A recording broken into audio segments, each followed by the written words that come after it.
Picture this. It's the Chunin exams finals. Gaara's sand is crushing Sasuke against the arena wall. His bones are cracking. He can't move. And in the original timeline, this is the moment where blue lightning explodes from his hand, that Chidori saves his life. But what if that never happened? What if Kakashi never taught him that jutsu? Here's what nobody talks about. Removing Chidori from Sasuke's arsenal doesn't just change a few fight scenes. It completely rewrites his relationship with Naruto, destroys Orochimaru's entire plan, and creates a version of Sasuke that might actually be stronger than the one we know. And the reason why will probably shock you, because it has nothing to do with power levels. Stay with me, because by the end of this, you'll see the Uchiha prodigy in a completely different light. Let's set the stage properly, because most people misunderstand what Chidori actually represents in Sasuke's story. When Kakashi taught Sasuke the Chidori during the month-long training break before the Chunin exam finals, it wasn't just about giving him a powerful technique. Kakashi was passing down his signature jutsu, the move he created himself, the one that earned him the name Kakashi of the Sharingan. In ninja culture, this is profound. This is a sensei saying, "You are worthy of my legacy." But here's where it gets interesting. The Chidori requires the Sharingan to be used effectively. Without it, you're basically running at high speed with tunnel vision, completely vulnerable to counterattacks. Kakashi learned this the hard way, which is why he only used it after awakening his Sharingan. He was giving Sasuke a jutsu specifically designed for the Uchiha bloodline. Now, in our alternate timeline, let's say Kakashi makes a different choice.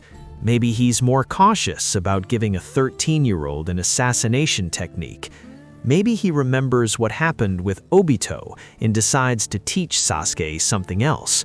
Or maybe, and this is crucial, he recognizes something about Sasuke's fighting style that makes Chidori the wrong choice entirely. Because if you actually analyze how Sasuke fights before learning Chidori, you notice something important. He's a tactician, not a berserker. Watch Sasuke's fight against Yoroya Kato in the preliminaries. He studies his opponent, identifies the chakra absorption technique, and adapts his strategy. Against Orochimaru in the Forest of Death, even paralyzed with fear, he's analyzing patterns. The kid is a strategic fighter who uses misdirection, timing, and precise strikes. The Chidori, a straight-line charge attack, is actually the opposite of his natural style. So what would Kakashi teach him instead? This is where our timeline splits in a fascinating direction. Without Chidori, Kakashi would need to enhance what Sasuke already excels at. And Sasuke's greatest natural advantage isn't his chakra reserves or his speed. It's his analytical mind combined with his developing Sharingan. In the original timeline, he unlocked the second Tomoe during his fight with Haku. By the Chunin exams, his Sharingan is becoming genuinely formidable. So imagine Kakashi takes a different approach. Instead of teaching Sasuke a single powerful jutsu, he teaches him something more fundamental, advanced chakra control, and the principles behind creating and modifying techniques. We know this is possible because Kakashi did exactly this with Naruto later, helping him develop the Rasen Shuriken by understanding the nature of chakra transformation. What if he applied this teaching method to Sasuke first? Here's what this looks like practically. Sasuke learns to enhance his fire style techniques with precise chakra control, making them more efficient and harder to counter. He develops his taijutsu to work seamlessly with his Sharingan's predictive abilities. Most importantly, he learns the theory behind jutsu creation, understanding why techniques work, not just how to perform them. This creates a fundamentally different Sasuke walking into the finals against Gaara. Instead of charging in with Chidori, he'd fight like Rock Lee fought, using superior speed, prediction, and strategic strikes. But unlike Lee, Sasuke has the Sharingan and can use ninjutsu. He'd study Gaara's sand patterns, identify the small delays in its automatic defense, and exploit them with precisely timed fire-style techniques and weapon attacks. Does he win? Honestly, probably not. Gaara in full Chunin exam mode is nearly unstoppable. But here's what changes. Sasuke doesn't get that moment of, I have the power to break through. He doesn't experience the rush of overwhelming force that Chidori provides. And this psychological difference alters everything that comes after. Now we hit the first major narrative shift, and it's bigger than you might think. Orochimaru's entire interest in Sasuke is based on a specific calculation. The Uchiha bloodline plus raw power equals the perfect vessel. In the original timeline, when Sasuke pierces Gaara's absolute defense with Chidori, Orochimaru sees exactly what he wants, an Uchiha who can channel devastating offensive power. But in our timeline, Sasuke is developing differently. He's becoming more like Itachi than the Sasuke we know. And here's the thing about Itachi that people forget. Itachi wasn't powerful because of 1 or 2 massive jutsu. He was terrifying because he was 6 steps ahead of everyone, using perfectly efficient techniques in combinations his opponents couldn't predict. He made Jonin-level shinobi feel like they were fighting a ghost. If Sasuke develops along these lines, becoming a strategic fighter who uses his Sharingan for analysis and misdirection rather than supporting a power strike technique, Orochimaru's interest might actually decrease. Orochimaru wants raw power he can refine. He wants a hammer he can sharpen. A scalpel that's already precise? That's less interesting to him. But let's say Orochimaru still makes his play during Konoha Crush. The encounter goes differently. Without Chidori, Sasuke doesn't have the technique that mirrors Orochimaru's sword of Kusanagi in terms of piercing power. The psychological dynamic shifts. Orochimaru might actually have to convince Sasuke rather than just tempting him with power. And this is where the timeline could fracture in multiple directions, because Sasuke's defection isn't just about power, it's about desperation. It's about feeling like he's falling behind Naruto, like he'll never close the gap with Itachi, like the peaceful life in Konoha is making him weak. In the original timeline, Sasuke sees Naruto summon Gamabunta, then he sees Naruto damage the invincible Gaara with his jutsu. The power gap becomes visceral and terrifying.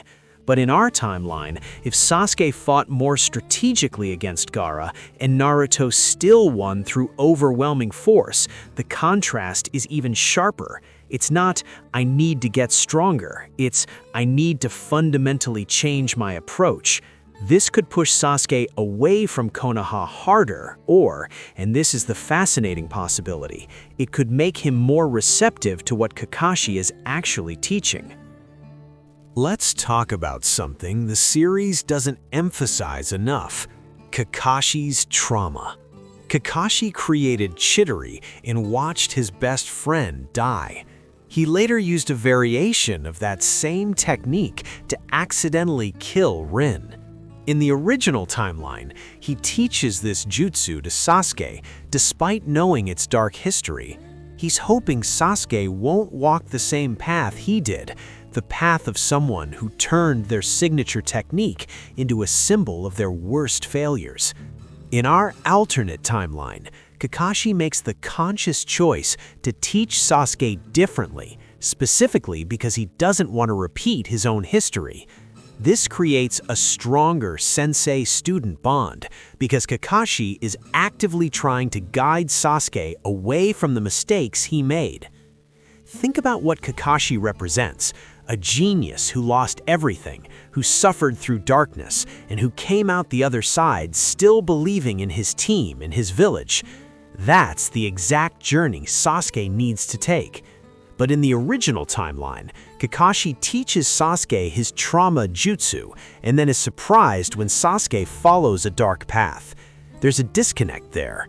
In our timeline, Kakashi teaching Sasuke the principles behind jutsu, rather than just powerful techniques, creates genuine mentorship. Sasuke would learn that strength isn't about having the most powerful attack, it's about being adaptable, analytical, and always learning. And here's where the butterfly effect gets really interesting. If Sasuke stays in the village through the time skip, or if he leaves but with a different mindset, his development during those 3 years becomes completely different. In the original timeline, Sasuke spends 3 years with Orochimaru, learning powerful techniques but becoming psychologically twisted. In our timeline, whether he stays in Konoha or still defects, his focus would be on mastering fundamentals and developing his own unique style. He'd become the Uchiha version of Minato Namikaze, someone whose power comes from perfect execution rather than overwhelming force. Now, we need to address the elephant in the room. How does this change Sasuke's relationship with Naruto? In the original timeline, the Chidori versus Rasengan clash on the hospital rooftop is the symbolic representation of their rivalry. 2 signature jutsu, both representing different paths to power. That moment is burned into every fan's memory because it's when their rivalry becomes physical and dangerous. Without Chidori, that moment doesn't happen, or rather, it happens completely differently. Imagine this version. Naruto still learns Rasengan from Jiraiya. He's excited, wants to show Sasuke, wants to challenge him. But Sasuke doesn't have an equivalent single powerful jutsu to counter with. Instead, he demonstrates something else, maybe a sequence of techniques executed perfectly, or a strategic approach that demonstrates a different kind of mastery. Naruto would be confused. Where's the clash? Where's the moment where they test who's stronger? And Sasuke, this version of Sasuke, might actually articulate something the original never could. Power isn't just about who hits harder. Itachi could beat almost anyone, and it wasn't because he had the strongest jutsu. This creates a different kind of tension between them. It's not about catching up or surpassing anymore. It's about fundamentally different philosophies of what strength means. Naruto believes in overwhelming power backed by willpower. This Sasuke believes in perfect technique backed by strategy. The fascinating thing is, Naruto's philosophy eventually proves correct in the original series. His enormous chakra reserves and iconic jutsu do help him surpass Sasuke in many ways. But this version of Sasuke would force Naruto to think more strategically earlier in his development. Having a rival who wins through tactics rather than power would make Naruto a more complete shinobi. And here's the real kicker. Sasuke might not defect at all. The Valley of the End fight happens because Sasuke feels like Naruto is surpassing him, like the power gap is insurmountable.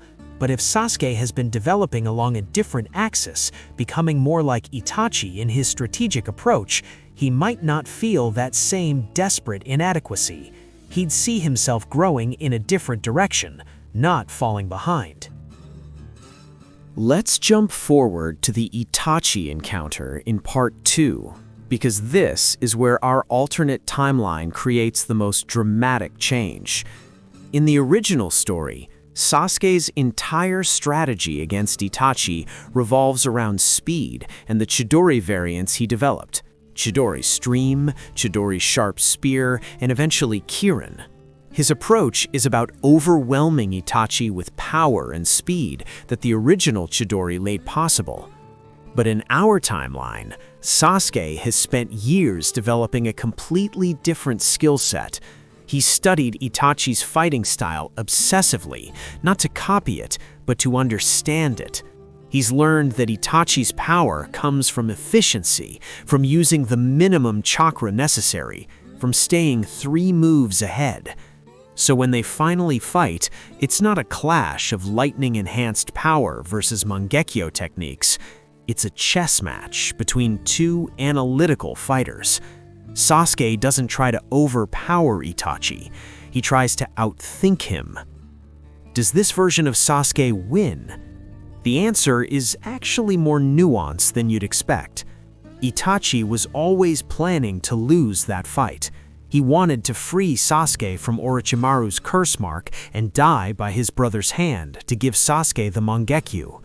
But the way Itachi loses matters enormously for Sasuke's psychological state afterward. In the original timeline, Sasuke wins through raw power, Kirin, and then forcing Itachi to exhaust himself with Susanoo. He feels like he finally surpassed his brother through strength. Then he learns the truth, and his whole worldview shatters.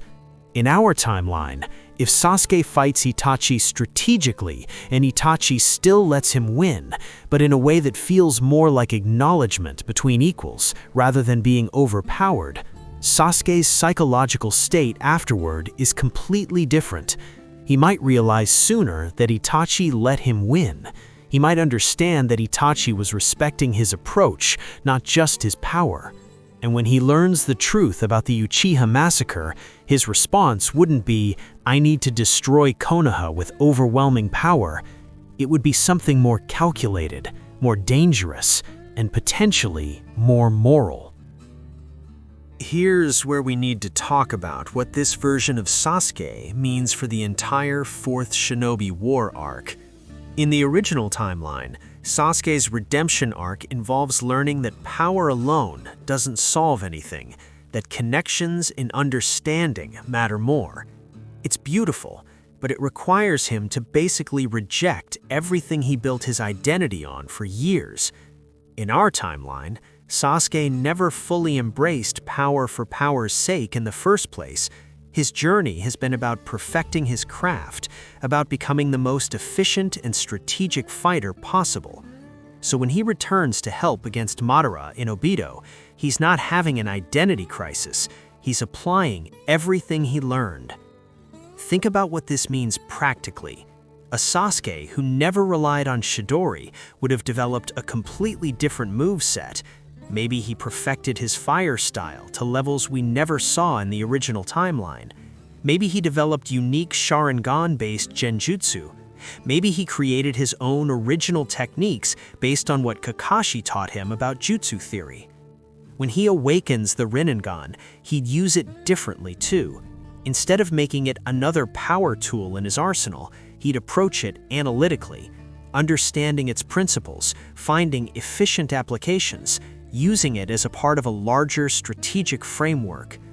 This version of Sasuke wouldn't need the same redemption arc because he never fully lost his way. He'd be darker, more obsessed, still traumatized, but his obsession would be with perfection rather than power. And that's a fundamentally easier thing to come back from. So what's the final answer? Would Sasuke be better off never learning Chidori? The uncomfortable truth is probably yes, but not for the reasons most people would assume. Chidori gave Sasuke enormous power. It saved his life multiple times. It became iconic to his character. But it also represented a path, the path of seeking power as an end in itself, the path of overwhelming force over strategic mastery, the path that led him away from what made Itachi truly formidable. Itachi wasn't the strongest Uchiha because he had the most powerful jutsu. He was the strongest because every move was calculated, every technique served a purpose, every battle was won before it started. The Itachi who put an entire Anbu squad under genjutsu without them noticing, the Itachi who fought Kakashi, Kurenai, Asuma, and Guy simultaneously while holding back, that Itachi was strategic perfection. Our alternate Sasuke, trained from the beginning to value analysis over power, would have walked a path much closer to Itachi's. He would have become the fighter Itachi wanted him to be, not someone seeking revenge through power, but someone who understood that true strength is about making the right choices for the right reasons, with the right techniques. The Chidori is beautiful, iconic, and powerful, but it might have been the worst thing that ever happened to Sasuke Uchiha's development as a shinobi and as a person. And that's the tragedy nobody talks about. Sometimes the gifts that save us in the moment are the ones that doom us in the long run. Sometimes the power we think we need is exactly what prevents us from becoming who we're meant to be. What do you think? Would you want to see this version of Sasuke? Let me know in the comments. And if you made it this far, you're the real one. Hit that subscribe button because we're just getting started with these alternate timeline analyses.